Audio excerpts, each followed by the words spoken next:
Hey everyone, I hope you all are doing great. So welcome to Vet It's You YouTube channel.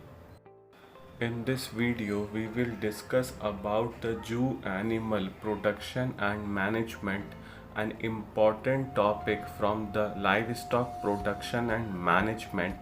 So let's get started.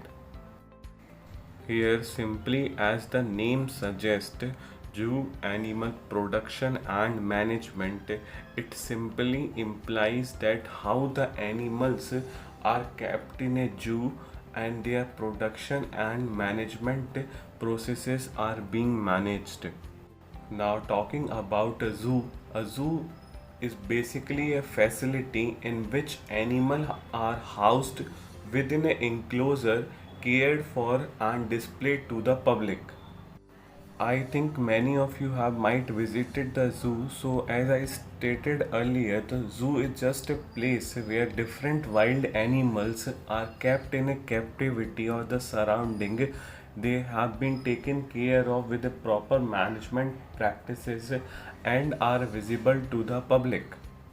Now, moving further, the physical health and the social behavior well being of the zoo animals depend upon the enclosure's design, nutrition, husbandry, management, group social structure, behavioral enrichment, and the good medical care. So basically, as you all know, that the zoo animals are taken from the natural habitat and kept in a captivity or the surrounding that is similar to the natural habitat but artificially maintained by the human beings. So particularly in that surrounding, their physical health and overall behavior depend on various factors like nutrition, husbandry, feeding management, managemental practices, etc. As you already might have visited different zoos, so you can see that the wild animals are kept in a naturalistic enclosures which have soil vegetation similar to the natural habitat, which basically provides the realistic view to the public that how the animal used to live in a wild setting, and these enclosures are more suitable for the animals too. While we are talking about the domestic animals or the zoo animals, each animal should have access to the protected environment, and that one dominant individual does not exclude other from the shelter, food or the water. Basically, in the simple terms, if an animal is kept in a particular setting, then that animal should have equal access to the food, water, etc. Moving to the next, we will discuss about the scheme of classification or the taxonomy of important wild zoo animals. So basically, at a global level, about 1.6 million living forms have been identified, including green plants, fungi, insects, and the vertebrates. And particularly talking about the India have 81,251 species of animal, which include 372 mammal species, 1228 birds species, 446 reptile species, 204 amphibians, 2546 fishes, 5050 mollusk species, and 60,383 insect species. This was the total fauna account for the India. And talking about the flora, India have 15% of the world plants. Moving further, we will classify the mammal into different subclasses and the orders. So here the 372 species of the mammals found in India is under the class Mammalia and have divided into the three different subclasses. The first subclass is Monotremata and characterized by the certain bird-like and reptilian features as hatching young from the eggs and having single opening for the digestive, urinary and the genital organ.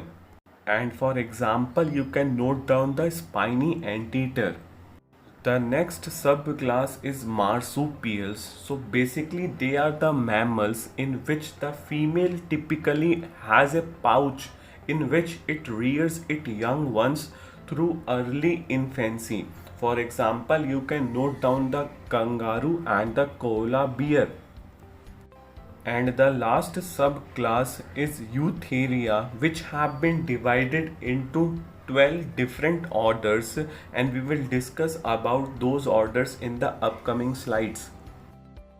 In this picture, you can see the spiny anteater, which is under the Monotremata class, and the kangaroo, which is under the marsupial class. The first order of the Eutheria is the Edentata and characterized by the absence of the front teeth, long snout and digits have some claws. So the animal under the Edentata have no front teeth, have a long nose projection like snout, and digits have some claws. And for example, you can note down the sloth. The next order is the Pholidata, and the animals are characterized with the absence of teeth and have 5 clawed digits. And for example, you can note down the pangolins, Pentadactyla, Indian pangolins or the Chinese pangolins.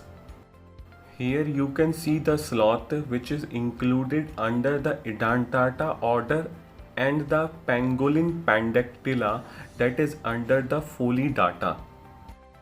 The next order is the Insectivora. An animal belonging to this order are basically terrestrial or nocturnal creature, possesses small pointed teeth, insect eater, and found in the forest area of the country.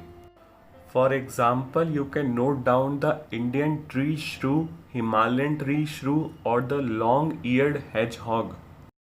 I think यहाँ पे कुछ भी समझाने वाली बात नहीं है. These are just the characteristics of different animal belonging to different orders, and you should note it down and memorize it.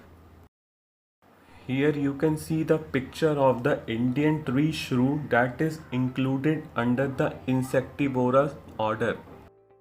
The next order is the Lagomorpha, and the animal belonging to Lagomorpha have canines, usually herbivorous in nature, long hind legs and live in burrows. Basically, the burrow is a hole in the ground, and for example, you can note down the different variety of hairs, which can be black napped hair, Himalayan hair, desert mouse hair, etc. Here you can see the picture of the hare belonging to the Lagomorpha order. The next order is the Rodentia, which comprises of 32 families and 352 genera. The important characteristic feature to the animal is that there is a presence of incisors. For example, you can note down the mouse, flying squirrel, giant squirrel. And here you can note down that the capybaras is the largest rodent available. The next order is the Chiroptera, the only mammals capable of true flight. For example, you can note down the bats, and the major species of the bat found in India are the flying fox, fruit bat, pointed bat, and Indian false vampire. That's all for this video. We will continue the rest of the topics in the upcoming video. I hope you like it. Please like, share, comment and subscribe to my channel. Vet It's You. Thanks for the watching. An initiative by Ankit Kaushik.